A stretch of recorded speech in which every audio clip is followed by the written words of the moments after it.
So, what does the name John Hughes conjure? The director, of course. Known for Pretty in Pink, 16 Candles, and The Breakfast Club. Capturing teenage struggles, melodrama, life, whatever. Truly taken from us way too soon, and he has his own thematic elements about him. Well, I reviewed a movie earlier this year called Typhoon Club that is seen as both The Breakfast Club and the Anti Breakfast Club. Well, Shinji Samai could be considered the Japanese John Hughes, in my opinion. And he has another one that was released called Sailor Suit and Machine Gun. This is an interesting one. A perky high schooler takes on the mob, the Yakuza, and Sailor Suit and Machine Gun, a gender bender that riffs on the Yakuza film, coming of age drama, blah blah blah, adapted from Jiro Akagawa's popular novel, by director Shinji Samai. It also for Wait and See, a massively influential figure in Japanese cinema whose work has been little seen outside of his homeland. Hoshi Izuma is a young innocent forced to grow up quickly when her father dies, and she finds herself next in line as the boss in a moribund Yakuza clan. I don't know what moribund means. Wretched from the security of her classroom and thrust into the heart of the criminal underworld, she must come to terms with that fact that her actions hold the key to the life or death of the men under her command as they come under fire from rival gangsters. Presented in both its original theatrical and longer complete version. For the first time, one of Samai's films had been released on home video in the West. This landmark work from his early career was responsible for launching teen talent Hiroko Yakushimaru, Legend of the Eight Samurai detective story, as the iconic face of a generation. With a catchy theme song she performs indelibly etched into the zeitgeist of early 1980s Japan. Yes, one of the trademarks of, we just call him Mr. Samai in Japan, I'd just be Samai-san. Long takes and the camera being zoomed out. This was an interesting one. I was looking at it, I'm like, what the heck is going on here? Obviously, you're just being a parody. Not like a farce, but a parody. It's like, instead of having a big, strong, 20-member Yakuza clan, there's four of them. And instead of driving a very powerful car, they drive this kind of beat-up clunker or a hoopty, if you will. So, I don't know. And it's like, let's get this teenage girl that has no connections with the Yakuza and bring her in and just have these over-the-top, comedic, absurd moments mixed with serious drama. It's like, okay, hey, you're the boss, you have to drink with us. So it's like, let's get her waist. The actress obviously didn't get drunk, but just in the movie, it's like, yeah, she says, that's so loud. I think I had 5 glasses of sake or whatever. So I guess that was kind of funny. And you're just thinking like, what is this? It's so good. It's like this movie is so good, but so weird at the same time. I mean, just the absurd. It's like you get the funny moments, the absurdness, but then you get the serious moments, especially with very implied sexual assault. It forces you to be uncomfortable. That is one of the things I've noticed with Samai's 2 films I watched. It is uncomfortable, and you're just like, what exactly is? Because in Japan, yes, sexual assault is downplayed. It's like rather than getting a problem solved instantly. Like, oh, you were saying like, oh, you were both drunk and you agreed to have sex, and it's like, don't worry about it, downplaying the incident. But here, like, that was done in Typhoon Club. This one, it's here. It's not exactly it's not exactly like insane, but it does make you uncomfortable, especially with the spiral staircase, because the chairman of these of the Yakuza are pretty intense. I don't know much about the Yakuza myself. They're more chaotic neutral, I guess. kind of, I guess it would be kind of like obviously the mafia takes massive influence, would be the Japanese equivalent of, like, the guys with the Tommy guns here in the States. So that's pretty much like what's going on. And yeah, like it's like it's like Izumi gets drunk. And it's like there's some odd set choices that I also know. So like they get drunk near a Buddhist monk. She's a top, like clean. What is that? Yeah, if I'm not mistaken, it's like the half that's on the top is the one that's like in one of the upper realms. And there are those on the bottom that are kind of more, what is that? I want to say Akuma demon-like. They have a little bit of wrath, but know how to merge with it and control it. It's like, what is that? Yeah, it's either the 8 or 10 realms in the Buddhist depiction of heaven, hell, and purgatory, if I'm not mistaken. There's more to it than that I'm not going to go into. And then, of course, like, there's one where she's talking with a couple of, this one head of another clan called Fatso, where it's like, they have the camera zoomed outside of, like, some gate, like of a gate, so that way she feels like she's imprisoned, or something like that. They're so far off. It's just such a unique take. I'm just like, I don't know. It's like, you need some context, which I'm going to give by reading this, so bear with me. As evidenced by its title, Shinji Somai's Sailor Suit Machine Gun, or Somai in Hiroko, is a captivating exploration of incompatibilities, of opposing terms, and the liminal spaces in between them. It is a combination not just a high school girl with violent yakuza, but realism with a fantastically absurd, the teenage version of adult sexuality, the high and the low. I did get some also like she was losing, like, and becoming becoming a woman around that age right there. Talking about like sex and stuff like that. With adult sexuality, the high and the low, and ultimately life with death. Perhaps standing above all is the tension between the film's art house tendencies, particularly Somai's masterfully used the long take and its existence as a box office tapping idol film starring the immensely popular 17-year-old Hiroko Yakushimaru as the film's other incompatibilities. However, this tension is best not resolved by privileging one side or the other. The pleasure of Somai cinema comes from roving through the impossible combination of such opposites. It is tempting to sell Somai, one of Japan's greatest directors, not known abroad, by aligning him to art cinema, but this story is more complex. It is likely true that the gatekeepers who decide what Japanese cinema would show abroad in the 1980s ignored his work because 5 of his first 6 films were either idol pictures, teen movies, or softcore porn. The background as an assistant director, both for Nikatsu Roman porno movies and for such cinematic and artistic giants as Shuji Terayama and Kazuhiko Hasegawa. A good number of those behind the camera on Sailor Suit also worked on Hasegawa's legendary The Man Who Stole the Sun, Taya o Nusida Otoko, 1979, including Kiyoshi Kurosawa, who was the 4th assistant director in Somai's film. 4th assistant director. Somai had quite a varied background when having debuted in 1980 with Tonda Couple, aka Dreamy 15, an adaptation of a manga that was Yakushimaru's first starring role. Sailor Suit was Kadakawa's strong effort to sell his homegrown idol and was released less than 18 months later on December 19th, 1981, as the A feature in a double bill with the blazing valiant Moeru Yuja, an action flick starring Hiroyuki Sanada. Not only did the film top the 82 box office, but police were even called to some of Yakushimaru's film release events when fans got out of hand. The pamphlet for the film sold at the theater, still custom for all major releases, made it clear it was Hiroko's film, even sticking her name in the 2 lines on the title of the cover. Contents not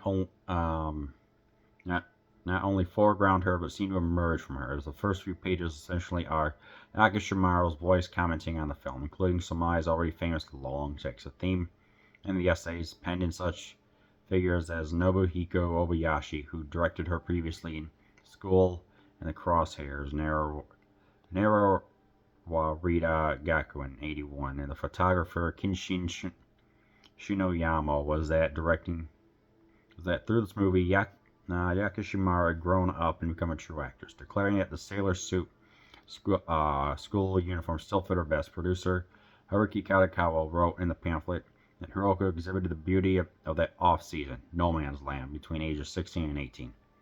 The narrative, based on the story by the playful mystery novelist Jiro Akagawa, established the framework for this liminal existence. From a premise that real yakuza involved in illegal dealings, obfuscated in this film, would allow a 17-year-old girl to become their bosses. Sendaiji's maniacal forms of torture and human experiment. The film's story often veers in the absurd, yet from the corporeality, the sense of space, there is something curiously real about the film. The normal high school girl, Izumi Hoshi, is a virgin under constant bodily threat by unknown yakuza who must go away from school, by a yakuza boss who strips in front of her, or by gangsters who threaten to sell her prostitution. Similarly, she is also Hiroko, a newly anointed top idol during 1980s idol boom that was tied to a moratorium generation, whatever that is, that seemingly refused to grow. Okay, that has to make it more sense.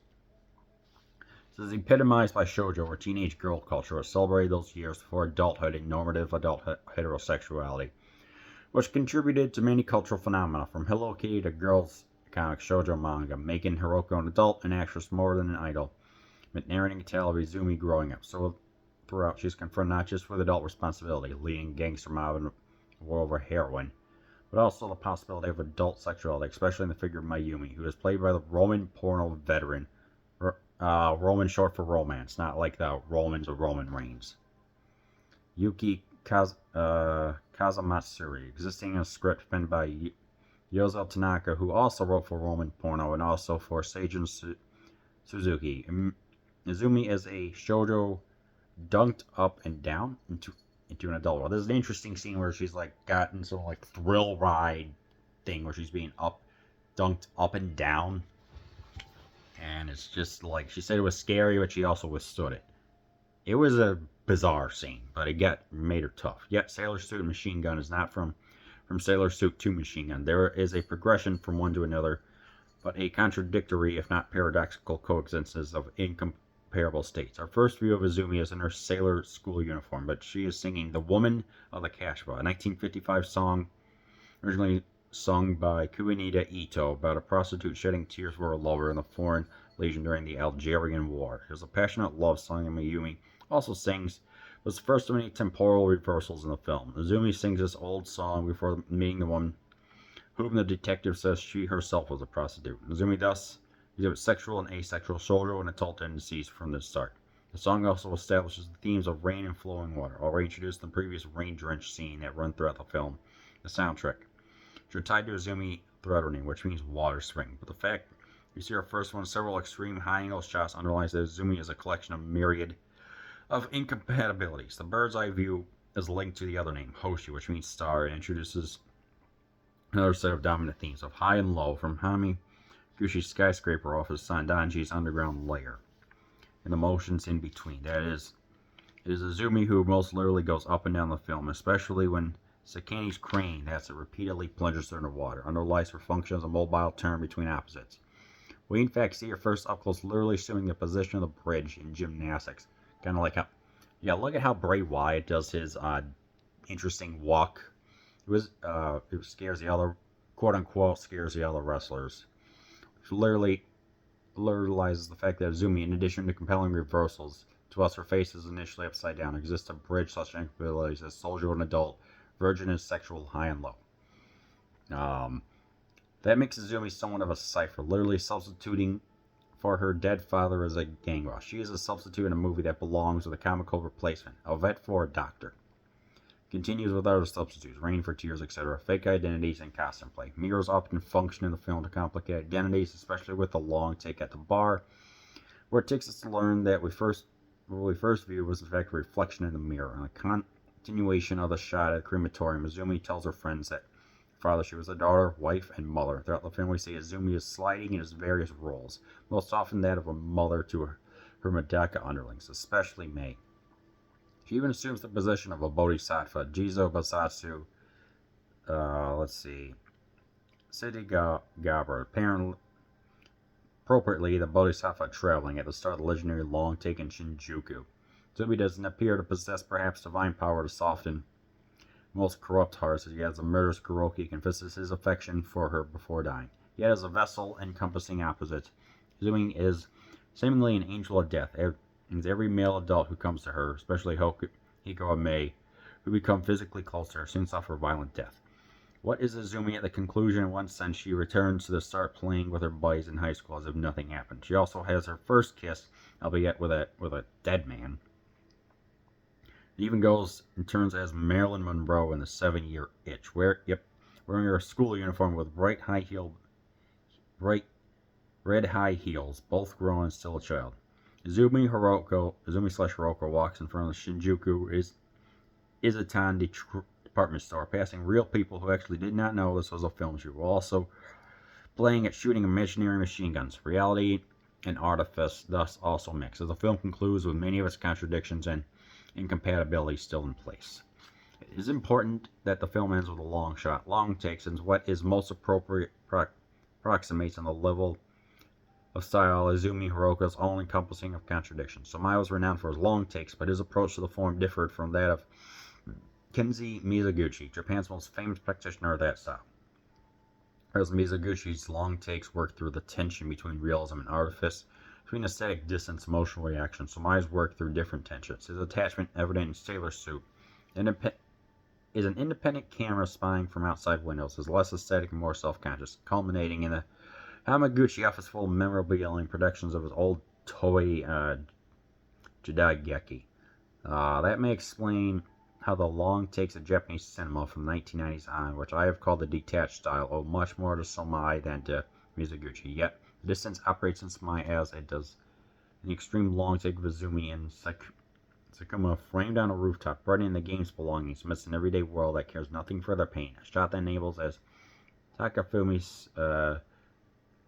Susui has argued, the combination of different spaces and times in the same frame, from different kinds of behavior. Zumi crawling on all floors while Miyumi sits at different spaces in the Buddhist temple versus the loud street. So even different times when Kuroki talking on Azumi on the phone to her being there in the same room. So Samae's long takes gain their vitality from how they managed to frame differences, which should not have been able to coexist within the same frame.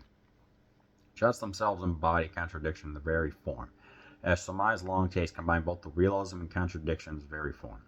Realism garnered through the shot integrities of time and space of the artifice of their spectacular elaboration, often shooting performances like in Typhoon Club, 1985, or having the camera itself perform, as well as the fish islands. There was the fish islands that distorted and made you feel uncomfortable as like a reflection, as seeing like we're just spying in on them. Since of this were then conclusions mapped out in Sailor Suit Machine on the body of Azumi Hiroko. The long takes not only visually represent her own racing of incompatibilities, they render her both real, the actual body walking along unsuspecting people in Shinjuku, and artificial, the set of images from Monroe to machine guns that she performs. Obayashi in the pamphlet called it a realism of fiction. One sent Sailor Suit as a document of the body of Hiroko Yakashuki confronting contradicting demands of both her idol and actress, and one that even resulted in scouring her body. Famously, a shard of glass from the exploding bottles in the machine gun scene cut her cheek. It would be wrong to say Samae's art shines despite her presence, because not only does Azumi/Hiroko become manifest through the long take, her contradictions feel and define the power of those long takes. Contradiction, or more popularly, space between contradiction, becomes the pleasure of this film, not Samae cinema. Interestingly, Sendaji defines pleasure, Kaikan, as a mixture of the fear of death and the energetic shuddering of the lively bodies, setting the stage for Azumi's own experience of the pleasure she faces death. Uttering the word Kaikan became a buzzword from 1982. The pleasure of Samae's cinema is similar, since so many both of his narratives and his long takes have a body of balance, always a theme to his films, not just artifice, reality, high and low, adult and child, but also fundamentally between life and death, between the motion and stillness. It's evident, especially in Typhoon Club and P.P. Ryder. Shobin Ryder. Like with Hiko, death does not infrequently arrive at the end of Somai's long takes. This could push films like Moving, yeah, Hikoshi 1993 into the realm of the mythic, but while simultaneously maintaining its opposite of the everyday. Sailor Suit and Machine Gun's magnificent film, not because Somai transcends that subject or genre, because it engages with both the myth and reality of its star, becoming ultimately both an absurd and real, mature and childish art and entertainment, and delves into the highs and lows of life and death with a contradictory pleasure only Somai's cinema can offer. This is written by Andrew Giro, a professor at East Cinema and Culture at Yale University. He has published exclusively in Japanese film history. What are we at? 20 minutes, and amongst other topics. Here, you can just see it for yourself. I'm a little tired of reading.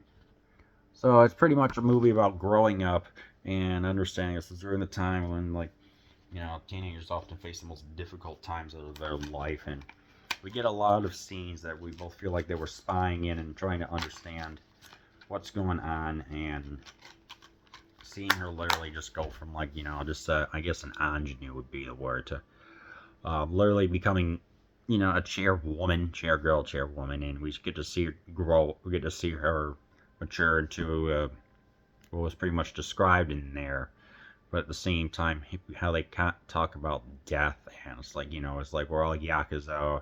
The Yakuza are like the members of the old, like, they refuse to move on, and they feel literally like defending their home turf, and just thinking like this is the way of the past, so we have to deal with what's going on now in the future.